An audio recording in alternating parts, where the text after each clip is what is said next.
It's the Garage Guys NASCAR podcast. We are live at Worldwide Technology Raceway, the NHRA Midwest Nationals, our first NHRA event of all time. And we have a special guest, Antron Brown, our guy right here. A champion of champions, a man of men. He's got the pink on. He's already rocking it strong, and I like that. I like a man that can wear some pink, man. Wear it proud. It's hard to pull off pink, but the thing about it is when you're so pretty, you can rock it. But that's the thing. If you could pull off pink, that's like the best color a man can pull off, right? Exactly. Like, absolutely. We're kind of loud too. Like today, I didn't even know he was going to wear Earnhardt, and I had on Earnhardt. So we're some NASCAR guys, but we're ready to learn about the life of taking a straight and rocket shipping down a drag strip. So, how many years have you been drag racing, Antron? Man, it's my 26 year as a professional. 26 years. What does it take for somebody to be competitive in this sport for 26 years? Just the the know-how, and the willing to sacrifice and putting the work in. It's like anything else. I started off when I was really young, and I was a professional at the age of 20, racing pro stock motorcycles. So I raced motorcycles for 10 years, and this is my 16th year in a Top Fuel car. So I always loved it, kept my head down, and man, I just love the intensity and just the pressure the sport puts on you. You know, I want to back up here for a second because, and I'm sure you get asked this all the time, but it's such a fascinating deal. You've got like world-class Olympic speed, and you chose this? Yeah. You decided to go this route? I got to know, like, what factored into you, I mean, as a world-class athlete, switching and doing this dangerous stuff, man? Like, what went into that? I think the biggest thing for me was that I grew up a vivid drag racing fan. My dad and uncle were drag racing before I was born. And at sportsman level, not the pro level like this is, right? Right. So we grew up around it, and then like when I grew up, it's like, man, if I could just do that for a living, I'm all in. And when I got the opportunity, I just said real quick, I'm like, I'll never forget my track coach at LIU. I remember Coach Carter goes, AB, you leaving? I said, Coach, I'm out. I'm out like shout. I'm on a new route, baby. I'm on a new route, and that's what I did. I came in all in when Troy Vincent for the Philadelphia Eagles, a defensive cornerback for the Philly. He told me, he goes, he wants to start a new race team. So once he told me that and said that he wanted me to be a rider, I said, that's my start. I got to go. Yeah, he was on those good Eagles teams with like Donovan McNabb. Maybe some Brian Dawkins in there too. Brian Dawkins was winning, yeah. Bobby Taylor, their quarterback attack. Brian Dawkins came in under Troy. Yeah, dude. Shout out to Donovan, by the way. I haven't heard that name in such a long time. I used to play with Donovan McNabb on Madden constantly. What? Yeah, that was my guy. That was my jam. Him or Michael Vick. Michael Vick was the more popular one. Yeah. And then Michael as Vick the games continued, I said I'm gonna go with Donovan. So are you an Eagles fan? You're from New Jersey, so I'm really? South Jersey. So Eagles, Flyers, Sixers, man, all of them, and the Phillies. Like, I love all of them. Man. Couldn't ride with the Jets. Yeah, couldn't ride with the Jets, right? Jets is North Jersey. That's more New Yorker. But, man, I used to watch them every once in a while, the Giants. But I was always a Phillies fan. I love that. Philadelphia, I know the Phillies right now. They're gearing up to go in the postseason in baseball, so that's cool. There's a lot of good things happening in Philly. I have never been to Philly. I want to try to get there at some point. One thing that I did want to talk to you about, so, you went from going fast on feet, now you go fast in cars. You've just been going fast your whole life. You're kind of like NHRA's Ricky Bobby in a way. Like, you want to go fast all the time. So you also have 3 children who are competing in NHRA as well. And these kiddos that you've got, I guess that's just continuing that lineage. Like you said, it's all you've known. You're passing that down. What is it like attending those events? Like, do you ever get nervous as a dad watching these kiddos do that thing? No, the crazy part is when they first started, I ain't gonna lie to you, I was nervous. You get nervous where you go, oh man, don't do, like. The thing about it is, once I learned, these kids are so sharp at an early age. My kids started racing when they were 6 years old. Wow. My youngest son Adler did. Anson started at 8 because I was the age he had to start, and my daughter Ariana got into it when she was 12. So watch them do what they do, and when they came in, they had that gene, brother. They had that gene where they didn't want to lose. And my daughter, which came back from Frank Hall High School and got her super comp license, she took to that like a duck to water. She was like, boom. She's like, Dad, I just wanted to drive it the whole way, Dad. I'm ready. I'm like, this girl is like, she was like really, really good. I was like, oh man, they're in trouble. Oh, And wow. So it was my son Anson's like that too. Just natural, right? Yes. So, yes. all right, that's a good topic. Leading off of that is like when you started in this, how do you train? Like, how do you train to learn how to drive one of these race cars? Because I mean, I don't even value these as like race cars. They're like jets. They're like rocket ships. So how do you train yourself, and then how do you train your kids? You know, it's crazy to me. It's foreign. Yes. They are honestly land rockets. Okay, land rockets. Let it go, boom, like when you take off the line. The craziest part of it is just reps. You gotta get in it. You gotta start off in the lower tier classes and work your way up, just like any other sport. Like, you know what I mean? Don't start in NASCAR. You start go-kart racing first. Then you might do some quarter midget, some dirt track stuff. Then you'll migrate up, go to sprint car. Then you might go out there, do the same thing with us. Like we start in the sportsman ranks. You might start off like I started off with a street bike. My kids, I didn't have it when I was born. My kids start off with junior dragsters, like the ones you see right over the way over here in the back of us back there. They start off with that.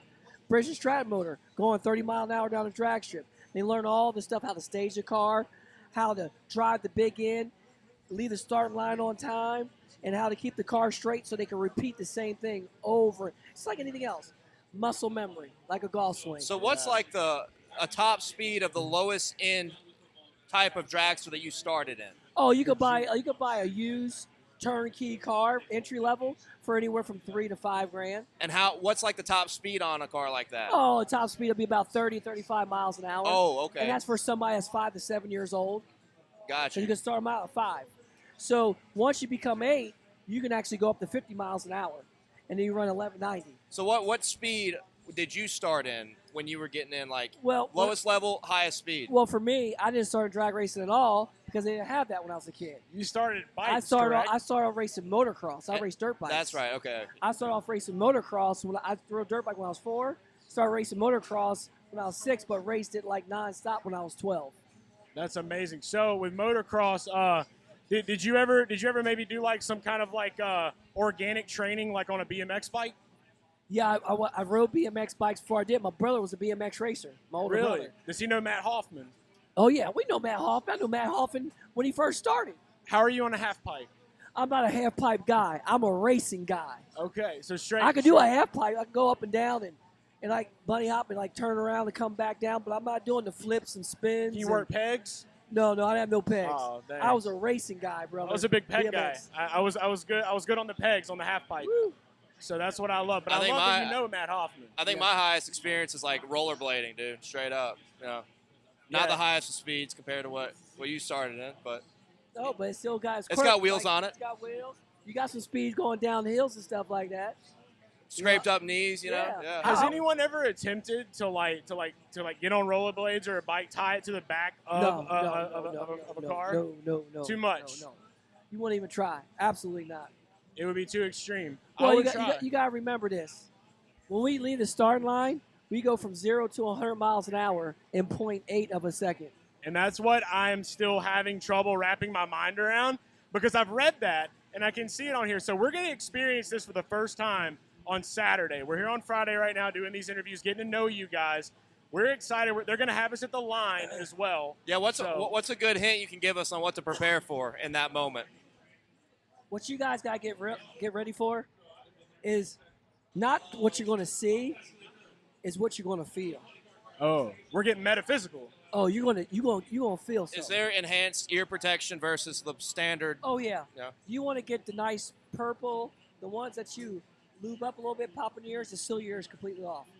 Okay. The So, foam ones won't do you no justice. The little foam ones you let squeeze back, hot tip. they will not do you any justice. That's what we're hearing because everybody's like, make sure you have. So we're NASCAR guys, right? Yes. Our main bread and butter is NASCAR. We're big in the oval racing world. Okay, so this is, like I said, all new to us. We're so used to not having earplugs. You know, we're borderline deaf now. Yeah. So, but everybody says it doesn't matter if you can't hear. You still want to have the earplugs here. Yes. So I'm definitely going to come. I thought about probably purchasing some like earmuffs as well Yes. to go Put on them top. on. But the craziest part is when we hit the gas pedal and you're standing in the middle of two of us, you're going to feel like somebody just came and just touched you. Like they literally pushed you. Like you don't feel something go. Like a spirit. You're like, what the heck was that? Like literally, we are number 2 on the Richter scale. We'll sell off car alarms out in the parking lot. So is it safe to say this car is alarms. the eighth wonder of the world? Is these cars? Oh, let me tell you something. When you come here, this is like a spectacle. Like, you know, you go say, hey, I went and saw a space shuttle take off. Yeah. This is going to be one of those type of spectacles. You will never forget it in your entire life. What was your first time? How old were you when you got to experience seeing 10 it? years old. I've been to the drag strip before I was 10, but this is to see the sportsman racers. Okay? Okay. Then I got to go to a drag strip to the big race, like a national event like this. My dad and uncle took me there when I was 10 years old because they said that I knew what's happening, what's going on. And I was like, okay, what's the big deal? I see these cars all the time. This is boring to me because I won't get to race, I won't get to drive. I'm just going to go watch somebody else race, right? I'm all about racing, right? Man, they lit that nitro car up on the start line. I'll never forget, I was playing my Matchbox car up on the winning bleacher. They caught you off guard. And I was like, what is that? I thought the world was coming to an end. Oh, my God. Because, like, when it does, it goes, blah, blah, blah, blah, blah. I mean, it'll shake everything around you. And I'm like, what's happening? Then they did a burnout, like, whoa! And I was like, that fella touched me. Then when they took off the start line and they hit wide open, they came through me, it felt like somebody took, like, you're going to feel it. Felt like, you ever been somewhere where, like, a 100-mile-an-hour car goes past you and you feel like the wheel go, yeah, like that, you right? just feel like this wind, it's like phantom wind. Right. Well, phantom wind. Well, how about if somebody took 10 of them and hit you in the stomach and chest with it? Like a phantom shove. That's what it's going to feel like. Okay. I'm getting nervous just hearing you talk. I'm I feel like I'm excited. beating another sweat See, as we go. I love living on the edge. You know what I mean? So like the excitement of that, it's got me hyped up. Oh, you're going to be living on the edge. All right. And then that smoke, it's like tear gas. It's going to make you cry. It's going to make snot come out your nose. Oh, my God. And you're going to be like this. I saw NFL football players come here and stay on the start line, and they drop to the ground when the cars take off. What? NFL? Who? Linemen. Yeah. Like Brian Coleman's been here. Oh, my God. Fletcher Cox comes all the Hey, time. You knock Fletcher Mississippi Cox State, out baby. with the car? Boom. Well, Fletcher loves this. He's racing. Yeah. Right? Fletcher's used to it. He knew what was happening. Okay. He grew up around track racing. Wait, did you say Fletcher? Cox. Yeah, he drives. Fletcher He Cox? wants to drive. Drive. He owns a race team. Oh, he owns a team. I He didn't owns know a that. Pro Mod team and a small tire, outlaw small tire You team see, like too. we're the most unprepared people right now. I was in gonna all say, of well, life. dude, that's amazing. That's a Yeah. curveball. I went Yeah. to Mississippi State, so Fletcher Deuce Cox. Staley used to come out all the time, and Troy, when he was out here, used to bring all of his friends. Yeah. So there's a lot of Bobby people. Taylor, Brian Dawkins been out here, Terrell Buckley, all kind of football people's been out here before. And not just that, but celebrities as well, I'm assuming. Oh, all the time, all day. That was what I wanted to get into next because I found out a really interesting fact about you. So when I'm at home, one of my pastimes, now that I'm in my 30s, I like to just sit around and don't do anything for like an hour and watch Storage Wars. And I found out that you were on season 3 of Storage Wars. Yeah, we got to hear about this. I have questions. All right, for one, do they know what's in the storage compartment before they get it? They honestly don't. Wow. They don't. Breaking news. So when they get there, that's what makes the TV so much real TV because it's coming up to see their eyes and their faces. And the bad part is they don't even know what the hell they're bidding on. They're bidding on So the it's empty locker. 100%. They get to open it up and just get a breeze in there like they look like that. And they're like, oh, I think something good in here. I'm going to go after it. And it's a luck of chance. Right. And Barry, like, you know, I'm good friends with Barry Wise. I met him at a Supercross race. Let's go to watch a Supercross. Shout out Barry. And me and Barry are really good friends. I got to stay at his house. Everything. Me and him went riding motorcycles up in the winding roads of California, up Highway 3, and we had a good time, man. He's a heck of a host, and every time he comes out, I lay the red carpet out for him, and we just had a good time, man. And I got to be on the show because he got like actually a old school Moon Eyes like blower manifold system. Okay. You know what I mean? So I got to look at it, and I say, well, I had a bid, so I had to go do research on it and tell him how much it was worth. And he didn't have an OG; it was a remake. It wasn't one of the OG ones, so it was That's a remake. gotta be the worst. But it was still worth $800. That's money. So he still made money. Like OG ones would be worth like $2,800. I feel like Barry $3,000. got fat stacks. Like I feel like that dude, he hustles, bro. Well, he's got fat stacks because Barry, him and his brother, they're in the food business. So they sell high-end produce to all the restaurants there in California off of Sunrise and Hollywood Boulevard. So he hustling on the side. Yeah, so he knows all these high-end restaurants. So when I got to stay with him, I got to go do kitchen tours and sit down and eat from all these different restaurants.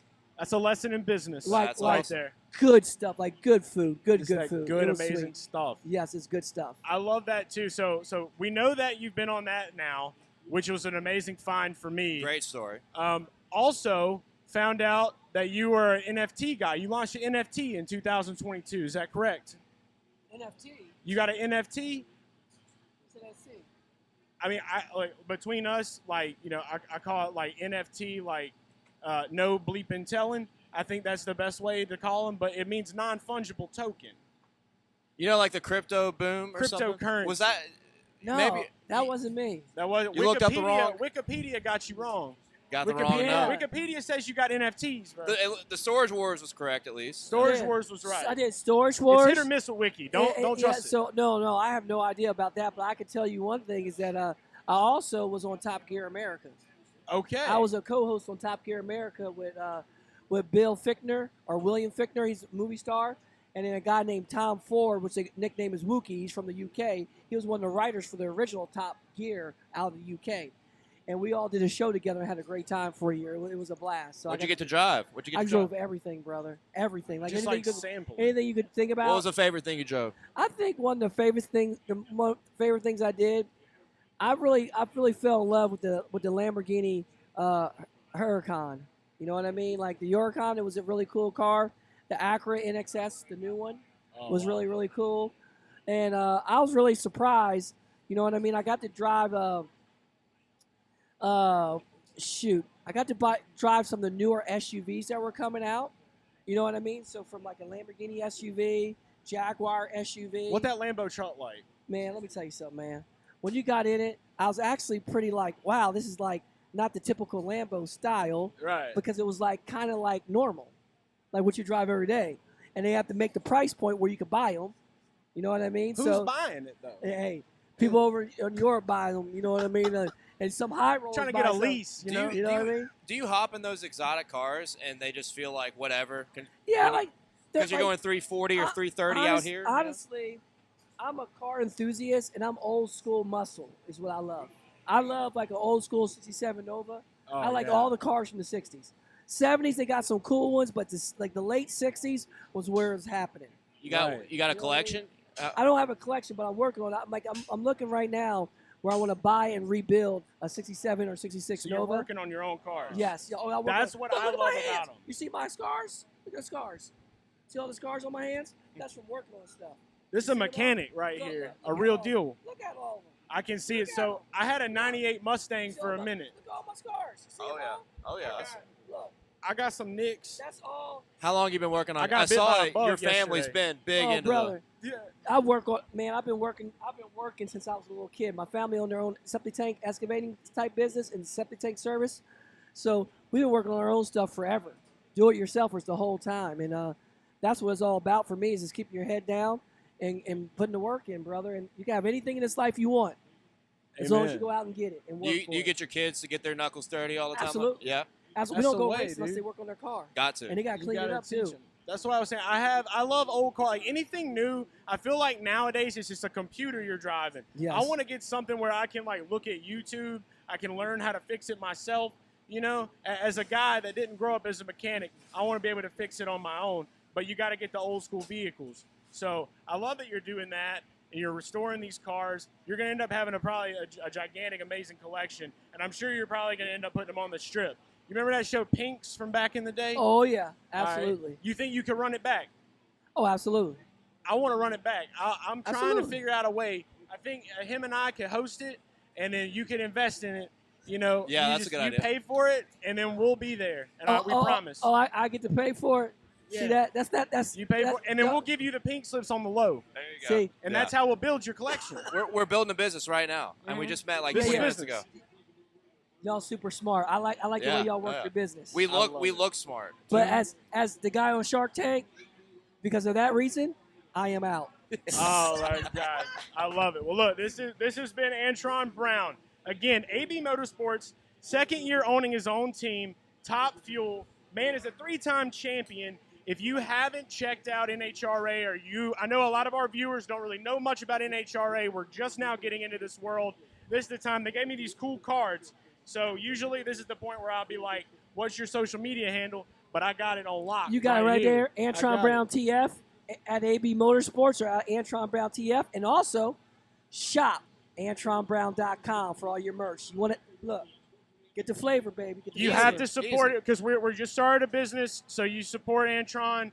That's how we live it. That's how we're making money now. Cheers to us and Pinks. Pinks too.